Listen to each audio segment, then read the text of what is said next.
পৃথিবীতে সবথেকে ভয়ঙ্কর যন্ত্রণা বোধহয় নিজের স্বামীর বক্ষে অন্য কাউকে দেখা। এই যেমন সাজের অবস্থা ঠিক তেমনই হয়েছে। রদ্রিকে যতই সহ্য হতে না পারুক, অস্বীকার করার উপায় নিয়ে যে সে তার সন্তানের বাবা। এমনিতেও তো বাড়ির আসার পর থেকে প্রত্যেকের রোশানের পড়তে হয়েছে। তবুও সাজ আজ কোনো কিছুই পরোয়া না করে এই বাড়িতে তার অধিকারটা সবার চোখের আঙুল দিয়ে দেখিয়ে দিয়েছে। ভেতরে নিয়ে ভেবেই নিয়েছে আজকের জন্য বোধহয় লড়াই থেকে পার পেয়ে গেছে, কিন্তু না, আরো কিছু যন্ত্রণা বোধহয় বাকি ছিল। এলিরাকে নিজের স্বামীর বক্ষে দেখে সাজ পালক্ষীন বিস্ময়ন দৃষ্টিতে তাকায় তার দিকে। অথচ রদ্রিকের প্রগট সেই তীব্র দৃষ্টি আগে থেকেই সাজের দিকে নিবদ্ধ ছিল। ঠিক আজও সাজের সেই অভিমানী দৃষ্টি রদ্রিকের ভেতরটা উলটপালট করে দিচ্ছে। তৎক্ষণাৎ সাজ অন্যদিকে মুখ ফিরিয়ে নেয়। সব কিছুই যেন একসাথে তার ভেতরটা ভেঙে চুরমার করে দিচ্ছে। তবুও কিছুতেই সে স্বীকার করতে রাজি না। কিছুক্ষণ আগে সাজের প্রতি মায়ের এরূপ চিৎকার রদ্রিকের বিন্দুমাত্র ভালো লাগেনি। ওর চোয়াল শক্ত হয়ে এলো, লালটে শিরা উপশিরায় যেন বেরিয়ে আসতে চাইছে ক্রোধে। সে দ্রুত ধীরে মাথা ঘুরিয়ে তাকালো রায়হান চৌধুরীর দিকে। বাবার উদ্দেশ্য কঠোর কণ্ঠে বলল, papa can say whatever you want, but honestly I have no interest in recently. আমি আমার বউকে নিয়ে নিজের বাড়িতে কেন ফিরেছি তার কৈফত কাউকে দিতে যাব না, নেভার। বউ আমার, বাচ্চাও আমার। আর যেখানে আমার বউ বাচ্চার কোনো অধিকার নেই, কোনো সম্মান নেই, সেখানে অ্যাটলিস্ট আমিও থাকতে চাই না। এদিকে ছেলের কথায় রেহুমা চৌধুরী এমনিতেও ফুঁসেছিলেন। তার মধ্যে আবার মীরা চৌধুরী, যাকে আরেকটু উস্কে দিতে এগিয়ে এলেন। বাহ বড় আপা, তোমার ছেলের তো ভারী উন্নত হয়েছে। 2 দিন আগেও যে বাচ্চাটাকে পর্যন্ত অস্বীকার করেছিল, আজ সেই বাচ্চার মাকেও বউ বলে দাবি করেছে। ওই কলঙ্ক নাগিনী তোমার ছেলে ভালোই দেখি ব্রেইন ওয়াশ করেছিল। সাজ ওনার দিকে তাকিয়ে কটাক্ষ করে বলল, সেটাই তো আপনার কাজ চাচি। সারাদিন তো কুটো কেটে দুটো করে না, তারপরেও এত বড় বড় কথা বলেন কিভাবে? লজ্জা করে না এই বয়সে এসেও নিজের পরিবারের এত কুটনামি করেন? বাড়ি ভর্তি অনেকেই মুখ চেপে হেসে ফেলে, কিন্তু মীরা চৌধুরী অপমানে চিৎকার করতে গেলেন। সাদের পাশেই রদ্রিকের কঠোর চাহনি দেখে থেমে যান, কিন্তু রায়হান চৌধুরী নির্নিমিষেই ছেলের দিকে তাকিয়ে থাকে। কিন্তু ছেলের কথায় রেহনুমা বেগম রাগে খুব চিৎকার করে ওঠেন, আমাদের বাড়িতে দাঁড়িয়ে ওই মেয়ে তোমার প্রতি অধিকার দাবি করার সাহস কোথা থেকে পেল রদ্রিক? আর তুমি ওকে প্রশ্রয় কেন দিচ্ছ? ও কি নিজের অবস্থা ভুলে গেছে? রদ্রি কিছু বলতে উদ্যত হতেই সাজ ওর হাত টেনে ধরে। নিজেই রেহমুমা চৌধুরীর মুখোমুখি দাঁড়িয়ে কোনো ভর্ণিতা না করেই সরাসরি বলল, প্রথমত আমি এই বাড়ির সন্তান, দ্বিতীয়ত আপনার মানুন বা না মানুন, আমি আপনাদের ছেলের স্ত্রী আর তার সন্তানের মা। আর দাদাজানের পর এই বাড়ি আর ব্যবসা আমার আব্বুর অবদানই সবচেয়ে বেশি ছিল। তাহলে বলুন, এখানে থাকার জন্য আমার আর কোনো অধিকার প্রমাণের দরকার আছে কি? রদ্রিকের অর্ধকোণে হাসি ফুটে ওঠে। এক আঙুলি তুলে নিজের লালটে আলতো ছুঁয়ে বিড়বিড় করে, যাক, অবশেষে বউ আমার বুঝতে শিখেছে, এই অনেক। এরপর ধীরে সাজ সাজের দিকে এগিয়ে আসে, একটু ঝুঁকে চোখে চোখ রেখে মুখের পাশে দাঁত রেখে দৃঢ় কণ্ঠে বলে, সাজ, তোকে কাউকে কোনো জবাবদিহি দিতে হবে না। জীবনে আমাদের সামনে পিছনে অনেকেই অনেক কথা বলবে, তাই বলে সব কথার কৈফিয়ত দিতে হয় না। ইউ নো না হাউ ডু ইগোয়েন দেম, রাইট? সাজ কিয়ৎক্ষণ চুপচাপ থাকিয়ে তাকে তাকে রদ্রিকের দিকে, তারপর ধীরে মাথা নাড়িয়ে সম্মতি জানায়। কিন্তু রেহেনা সাহেব সহ সবাই বিস্ময়ক তাকিয়ে থাকে সাজের দিকে। এই প্রথম সাজকে দেখছে এভাবে পাল্টা জবাব দিতে। রেহনুনা বেগম রেগে ফোঁস করছেন। রায়হান চৌধুরী সাজের উদ্দেশ্য গম্ভীর স্বরে বলেন, আমার কবে বলেছি তুই এই বাড়ির কেউ না সাজ? বরং তুই তো আমাদের ভরসা না করেই পালিয়ে গেছিস। তোকে তো আমরা নিজের মেয়েই মতোই বড় করেছি। বড় চাচার কথায় আজ সাজের মাঝে আর কোনো প্রতিক্রিয়া হলো না, বরং ওনার দিকে সাজ তাচ্ছিল্য হেসে তাকালো। মুখের কঠিনত্ব ফুটিয়ে তোলে নিজের মেয়ে। তাহলে সেই দিন সত্যটা যাচাই না করে কেন আমাকে আশ্রিতার মতো বিচার করেছিলেন চাচা? যাকে একসময় বড় আব্বু বলতাম, আজ তার প্রতি আমার কোনো কেন বিশ্বাস, ভরসা আর সম্মান সবটাই ফিকে পড়ে গেছে। আসলে যোগ্য চাচার মতো কাজ করেছিলেন সেই দিন। এমন কথায় রেহনুমা বেগম চিৎকার করে উঠলেন, সাজ, উনি তোর গুরুজনের মুখে সামনে কথা বল। পালিয়ে যখন গিয়েছিলি তখন ফিরে এলি কেন? রদ্রিক মায়ের কথা শুনে নিজের ডিসিশনের উপর তাচ্ছিল্য হাসে। এক পা এগিয়ে আসে বাবার নিকটে, চোখ সরাসরি বাবার চোখে, নির্দ্বিধায় দৃঢ় কণ্ঠে বলে, একটা কথা পরিষ্কার করে শুনে রাখো পাপা, আজ যদি এই বাড়ি থেকে আমার বউকে নিয়ে বেরিয়ে যেতে হয় তাহলে এই বেরিয়ে যাওয়া শেষবারের মতো হবে। একবার এই বাড়ি ছেড়ে গেলে লাইফে কোনোদিন আর এদিকে ফিরেও তাকাবো না। আই হোপ আমার জেদ সম্পর্কে তোমরা আইডিয়া আছে। সাজ বেশ বিস্ময়ক রোদ্দিকের দিকে তাকিয়ে থাকে, কারণ তার থেকে এতটা আশাও সত্যি করেনি। তবুও সাজ এখনোই সন্দিহান। খুব সহজেই এই বাড়ির কাউকে বিশ্বাস করার মতো ভুল সে দ্বিতীয়বার করবে না। অনেক হিসাব নিকাশ করেই সে এই বাড়িতে পা রেখেছে। হয় মরবে, না হয় মারবে, কিন্তু কিছুতেই এদের ছেড়ে দেবে না। ভাইয়ের কথায় রোদসী দৌড়ে এসে ভাইকে জড়িয়ে ধরে কেঁদে ফেললে। ভাইয়া প্লিজ, তুমি আর এভাবে চলে যাওয়ার কথা বলবে না।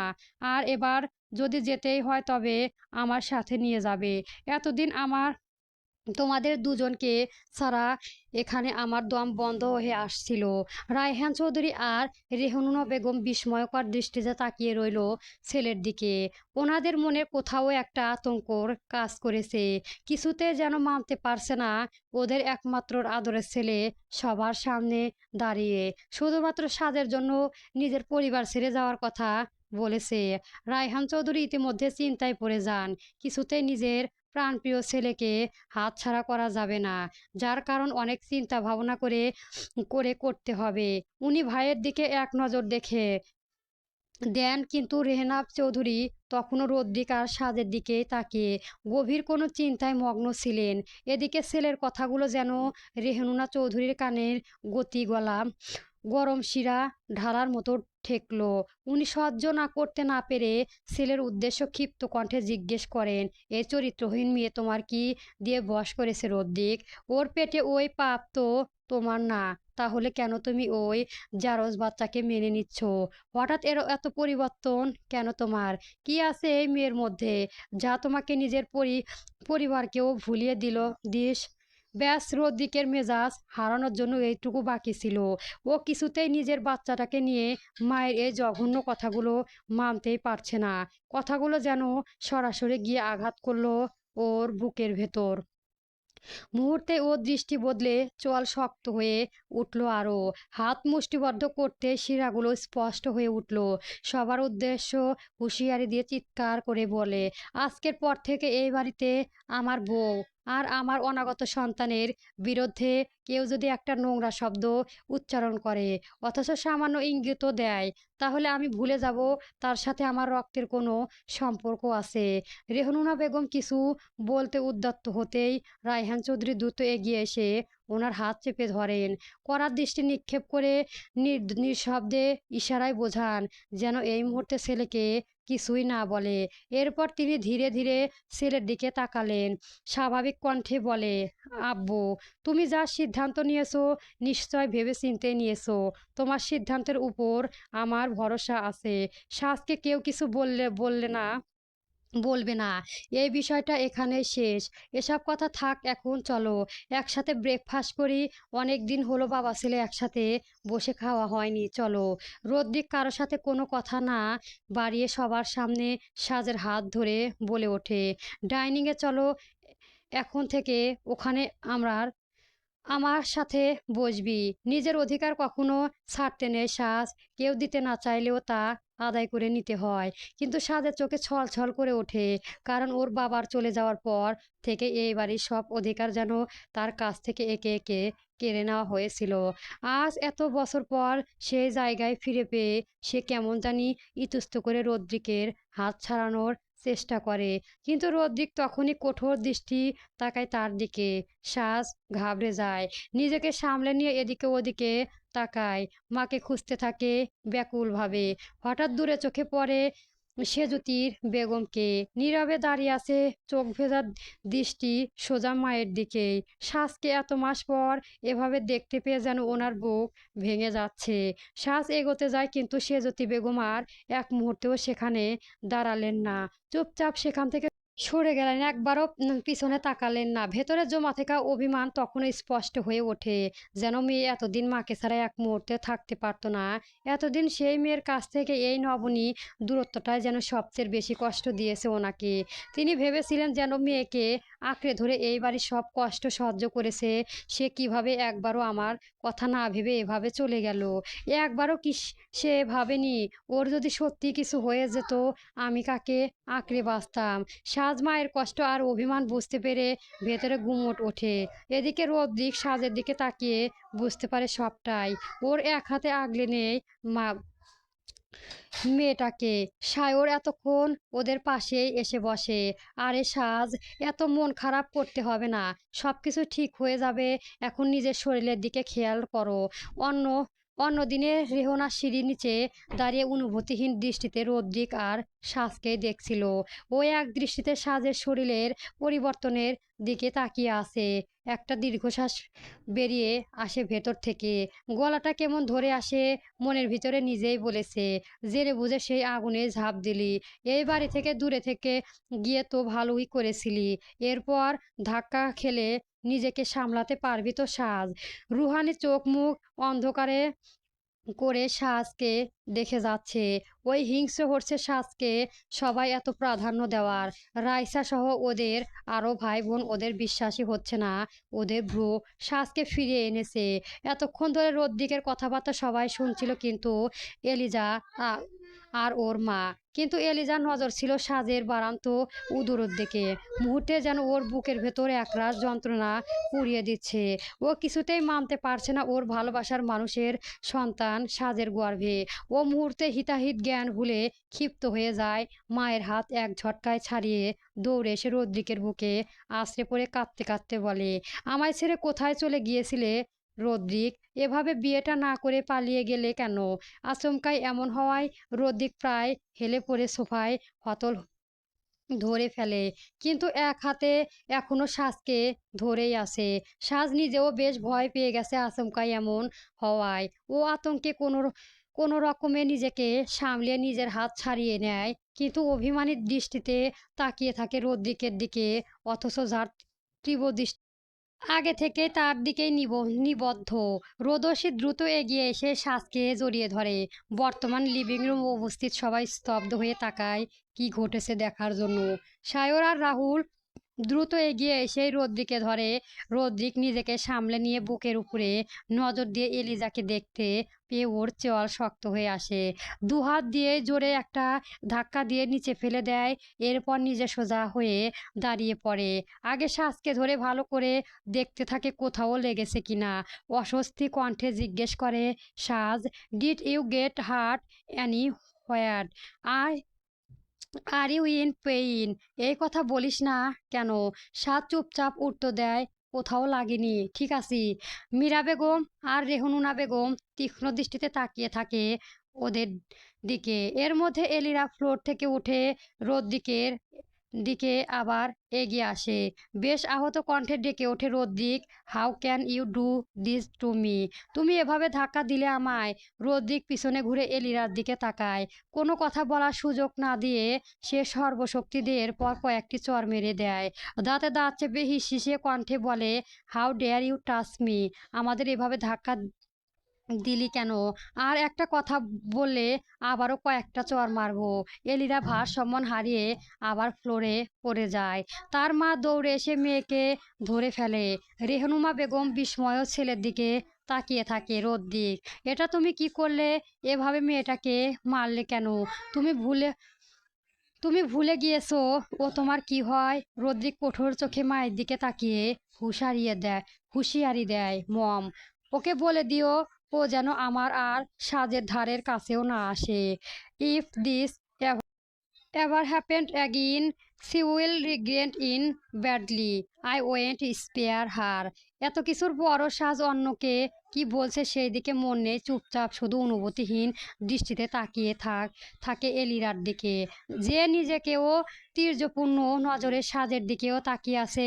রদ্রিক নিজের মা বাবার দিকে তাকে স্পষ্ট কণ্ঠে বলে, we are very tired, you need to freshen up at rest first. Sayar আর রাহুলও তাকে রেস্ট করতে বলে বেরিয়ে যায়। রদ্রিক আর কাউকে কিছু বলার সুযোগ না দিয়ে সাজের হাত ধরে সোজা সিঁড়ির দিকে এগিয়ে যায়, কিন্তু মাঝপথে দাঁড়িয়ে মায়ের দিকে ফিরে তাকায়, স্পষ্ট করে বলে, আই নো, যতক্ষণ বাড়িতে থাকবো ততক্ষণ পর্যন্ত সব ঠিকই থাকবে, কিন্তু আমার অনুপস্থিতিতে ওর সাথে খারাপ আচরণ যেন কেউ না করে। আমার বইয়ের দেখাশোনা তোমাদের করতে হবে না, তার জন্য আমি আর মেজো আম্মু আছে। I don't think anyone will have a problem with that. একদিন পর রদ্রিকের এই রূপ দেখে ভাই বোনেরা কেউই তার ধারের কাছে আসার সাহস পায় না।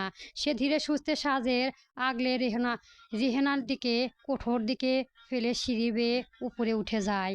রেহেনার বিরক্তির ভ্রু কুঁচকে তাকিয়ে থাকে ভাইয়ে যাওয়ার দিকে। রেহনুরা চৌধুরী ক্রোধে জ্বলতে জ্বলতে ছেলে চলে যাওয়ার দিকে তাকিয়ে থাকে। প্রখর গ্রীষ্মের সকাল, সূর্যের দহনজ্বালা যেন আকাশ থেকে সরাসরি নেমে এসেছে, চারপাশটাকে জ্বালিয়ে দিচ্ছে।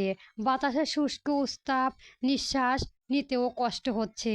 সেই দগ্ধ পরিবেশের মাঝেও বিশাল সুইমিং পুলের জল একমাত্র প্রশান্তির আশ্রয় হয়ে উঠেছে।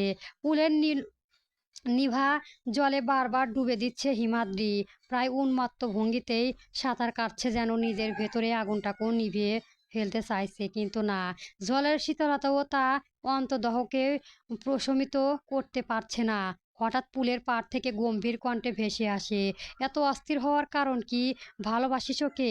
হিমালয়ের চোখ স্থির, ঠোঁটে কিঞ্চিত বাঁকা হাসি, পকেটে হাত ঢুকিয়ে টান টান হয়ে দাঁড়িয়ে আছে। হিমাদ্রি ধীরে ধীরে পুলের ধারে ভেসে ওঠে, ভেজা চুল কপালে লেপ্টে আছে, নিঃশ্বাস অনেকটাই ভারী। পরে এলে পাড়ে এসে পাশের টেবিল থেকে গ্লাস তুলে এক এক ঢোক হুইস্কি গিলে ফেললো।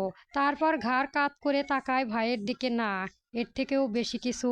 হিমালয় ভ্রু তোলে, মৃদু কৌতূহলে জিজ্ঞেস করে, ও বলতে চাইছি আপসেট। হিমাদ্রির ঠোঁটের কোণে তীক্ষ্ণ হাসি ফুটে ওঠে, আমার শুধু ওকে আর ওর বাচ্চাটাই চাই। এতদিন জাস্ট আমার সন্দেহ ছিল ভাই, কিন্তু এখন আমার কাছে পুরো ব্যাপারটাই পরিষ্কার। মিস চৌধুরীর একমাত্র দুর্বলতা সাজ আর ওই বাচ্চার। তবে মমের কথায় যদি সত্যি হয়, তাহলে রায়হান চৌধুরী যেভাবে হোক ডিএন টেস্ট করতে চাইবে খুব তাড়াতাড়ি রিয়েলাইজ করতে এই বাচ্চাটাকে ওনার তুপে তাস হাতে চলেছে। স্যার, এই একটা বছর অযথা আমি সামান্য একটা প্রজেক্ট পিছনে রদ্রিকের দুর্বলতার খোঁজার চেষ্টা করেছি।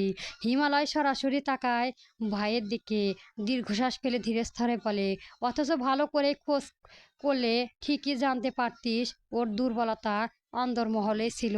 শিকার তো হাতের মুঠোয় এসেও ফসকে গেল। তবে আমার নিউজ কারেন্ট সায়র, ওরা তিনজন মিলে কিছু প্ল্যান করেছে। আমার মনে হয় বিজনেসের রিলেটেড। হিম, অ্যাকচুয়ালি তোর প্ল্যান কি? হিমাদ্রি গ্লাসের এক সিপ দিয়েই ভাইয়ের দিকে তাকিয়ে সরাসরি বলে, what are you being so impatient damn to wherever everything. ও যা করছে তা করতে দাও, ওর বাচ্চাটাকে আগে আসতে দাও। বাচ্চার জন্য মিস চৌধুরীর যন্ত্রণা জাস্ট এনজয় করতে চায়, বাট আমি এখনো সন্ধিহার বাচ্চাটা যে মিষ্টি চৌধুরী চায় না ডানা। তবে সাজের জন্য উনি সত্যি কনসার্ট কিনা এটা আমার জানতে চাই। হিমালয় কিঞ্চিত বিরক্তি হয়ে বলে, হোয়াট দ্যাস পয়েন্ট অফ নেইন? দিন শেষে সাজ তো তোর কাছে ফিরবে না, সেই রোদ্রিকে চুজ করবে। হিমাদ্রি এবার সুইমিং পুল থেকে উপরে উঠে বসে, ফর্সা দুদীর্ঘ বলিষ্ঠ শরীরে বিন্দু বিন্দু জল গড়িয়ে পড়েছে, চোয়াল শক্ত, জল লাইট তীক্ষ্ণ। শূন্যে তাকিয়ে বলে, উই আর কিন ফর দ্য পারমিশন। আর তোর কয়েকটা মাস ওকে একবার সুস্থ হতে দাও। ওর মনে আমার যা বিশ্বাস জায়গা তৈরি করা দরকার অলরেডি তৈরি করে ফেলেছি, বাকিটা কিংসুকে করতে দাও। হঠাৎ একজন স্টাফ দৌড়ে এসে হিমালয়ের হাত ফোন ধরিয়ে দেয়। হিমালয় জিজ্ঞেস করে, আম্মু কি হসপিটালে চলে গিয়েছে? স্ট্র্যাপলি সম্মানিত জানিয়ে চলে যাও। হিমালয় তখনও ফোনের স্ক্রিনে মেসেজগুলো দেখছে চিহ্নিত মুখে। হিমাদ্রির প্রশ্নবিদ্ধ চোখে ভাইয়ের দিকে তাকাতেই হিমালয় মুখ তুলে তিরিক্ষি মেজাজে বলে, ওই ও গড, এই মেয়ে তো পাগল করে দেবে। সারাদিন শুধু বিয়ের কথা বলে। আই জাস্ট হে হার। তুই ওর একটা ব্যবস্থা কর হিমাদ্রি কোঠে নিয়ে ভাইয়ের দিকে তাকায়, চোখ আধ বাজে করে দাঁতে দাঁত পেছে বলে, even I just what her. এর সাথে প্রেম করো কিভাবে ভাই? ও গড, আমি তো দুবার দেখা করেই বিরক্ত হয়ে গেছি, অথচ সাজ সম্পূর্ণ আলাদা। একটা অদ্ভুত টান আছে ওর মধ্যে। বড়শি ফেলেছি, মাছ টোপ গিলেছি, এবার ধরা পালা তোমার ভাইয়া। আমার কাজ অলমোস্ট ডান। এবার শুভ দিন দেখে তুমি কাজটা সেরে ফেলো। মম অবধি গ্রহণের অপেক্ষা করছে ভাই। হিমালয় অর্ধকোণে হাসি খেলে যায়। বুদ্ধিদীপ্ত চেহারায় দূরে তাকিয়ে থাকে কিয়ক্ষণ। চোখ বন্ধ করতেই হঠাৎ রোদসী বিষম্মন মুখটা ভেসে ওঠে। হিমালয় তরাক করে চোখ খুলে ফেলে। ঠিক তখনই দূর থেকে একটি শিশুর কণ্ঠ ভেসে আসে, পাপা আমার সাথে খেলতে এসো প্লিজ। রোদ দিকের রুমের সামনে এসে দাঁড়াতে সাজের বুকের ভেতর কেমন অজানা কাঁপুনি শুরু হয়। এত সাহস নিয়ে বাড়িতে ফিরলেও এই রুমের ভেতরে পা রাখার সাহস যেন আর জোগাড় করতে পারছে না সে। সেই রাতের স্মৃতিরা হঠাৎ করে ঝড়ের মতো ফিরে আসে। রদ্রিক ভেতরে ঢুকে গিয়ে সাজের এই অস্বস্তিটা টের পেয়ে থেমে যায়। সাজ দেওয়ার পরে মুখ ফিরিয়ে অস্পষ্ট কণ্ঠে বলে, আমি আম্মুর সাথে থাকতে চাই। প্লিজ, এই রুমে আমি থাকতে পারবো না। কেমন দম বন্ধ হয়ে আসছে। রদ্রিক কিছুক্ষণ ভ্রু কুঁচকে তাকিয়ে থাকে, অবশেষে বুঝতে পারছে সাজের ভয়টা। বুকের ভেতর থেকে একটা ভারী নিঃশ্বাস বেরিয়ে আসে। কিন্তু এভাবে দূরে থাকলে তো কোনো সমস্যার সমাধান হবে না। হঠাৎই সে ভীষণ সাবধানে শ্বাসকে কোলে তুলে নেয়। শ্বাস চমকে ওঠে, ওর গলা জড়িয়ে ধরে, চোখ মুখ কুঁচকে চিৎকার করে ওঠে, কি করছেন রদ্রিক ভাই, ছাড়ুন বলছি। কিন্তু আমি কিন্তু চিৎকার করব। রদ্রিক নির্বিঘ্নার ভঙ্গিতে রুম ঢুকে পা দিয়ে শব্দ করে দরজা বন্ধ করে দেয়। বেডের দিকে এগোতে এগোতে ঠান্ডা স্বরে বলে, নো প্রবলেম বেবি, যত ইচ্ছে চিৎকার করো। আমাদের bedroom soundproof, I am your husband. তোর চিৎকার শুনে সবাই ভাববে আমি তোকে আদর করছি। No one will come to disturb us. তৎক্ষণাৎ সাজ অগ্নিদৃষ্টিতে তাকায় তার দিকে। রদ্রিক সেই দৃষ্টি অপেক্ষা করে খুব সাবধানে ওকে বিছানায় শুয়ে দেয়। সাজ অক্ষি যুগল বন্ধ করে যেন একটু স্বস্তির নিঃশ্বাস ফেলে। কিন্তু রদ্রিক তখনও সাজের উপর ঝুঁকে আসে, তবে দূরত্ব বজায় রেখে চোখের এক অদ্ভুত ঘোর লাগা দৃষ্টি। সাজ হঠাৎ চোখ খুলতেই সেই মদকীয় দৃষ্টি তার চোখে পড়ে। দুজনে ঘন নিঃশ্বাস একে অপরের উপর আশ্রে পড়েছে। মুহূর্তে সাজ আতঙ্কে ওঠে। এই দৃষ্টি মানে যে সে জানে। আতঙ্কে মেয়েটা অধৈর্যরা তিথি তিত্তির করে কেঁপে ওঠে। তাড়াহুড়ি করে সে রদ্রিকের বুকে ধাক্কা দিয়ে সরে যেতে চায়, কিন্তু রদ্রিক হঠাৎই সাজের গলা থেকে ওড়নাটা টেনে নামিয়ে দেয়। পরক্ষণে দু হাতে মেয়েটার শরীরটাকে আবদ্ধ করে ফেলে নিজের আয়ত্তে। সাজের শরীরের মিষ্টি সুবাসে রদ্রিকের মস্তিষ্ক যেন আচ্ছন্ন হয়ে পড়ে। মুহূর্তেই ভুলে গেল শর্তের কথা। হঠাৎ সাজের কাছে নিজের মুখটা নামিয়ে আনলো। সাজ কিছু বুঝে ওঠার আগেই ওর ফর্মা মিশ্রণ গলা রদ্রিক নিজের আধজোড়া সজোরে চেপে ধরল। এক দীর্ঘক্ষণ তপ্ত চুম্বন করে সাজের গলা মুখ ডুবিয়ে রেখেছে। ওর দাঁত আলতোভাবে সাজের গলার ভাঁজে বসে যাচ্ছে। রদ্রিকের এই আক্রমিত আচরণে সাজ স্তব্ধ হয়ে যায়। চরম ঘৃণা আর অপমানে ওর সারা শরীর রিরি করে ওঠে। সে রদ্রিকের বুক থেকে ছিটকে সরে যাওয়ার চেষ্টা করে, কিন্তু তার লোহার মতো শক্ত বাহু ওকে আরও আষ্টেপৃষ্ঠে জড়িয়ে নেয়। সাজ এবার ফুঁপিয়ে কেঁদে ওঠে, কান্নায় গলা বুজে আসে। আমায় ছাড়ুন অসভ্য লোক, কী করছেন আপনি? এজন্যই আমি এই রুমে থাকতে চাইনি। সাজের শরীরে সেই মদম মদকমতায় সুভাষ রদ্রিকের হিতাহিত জ্ঞান হারিয়ে ফেলেছিল ঠিকই, কিন্তু পরক্ষণে সাজের নিথর হয়ে যাওয়ার শরীর আর ওর চোখের জল টের পেয়ে রদ্রিক যেন বাস্তবে ফিরে আসে। ও ঘন ঘন নিঃশ্বাস ফেলে, ঝট করে যেন সরে আসতে যাবে। ঠিক সেই মুহূর্তে সাজ একটা আভাবাণীও কাজ করে বসে। রদ্রিকের বুকের কাছে ষাট ছো মেরে মুষ্টবদ্ধ করে খামচে ধরে। রদ্রিক থমকে যায়, বিস্ময়কর দৃষ্টিতে তাকিয়ে থাকে সাজের মুখোভাইয়ের দিকে। পরবর্তী গল্প পেতে আমার চ্যানেলটি সবার আগে সাবস্ক্রাইব করে রাখবেন। ধন্যবাদ। গল্প ১৬ বছর বয়সে সাজের মাতৃত্ব চলবে।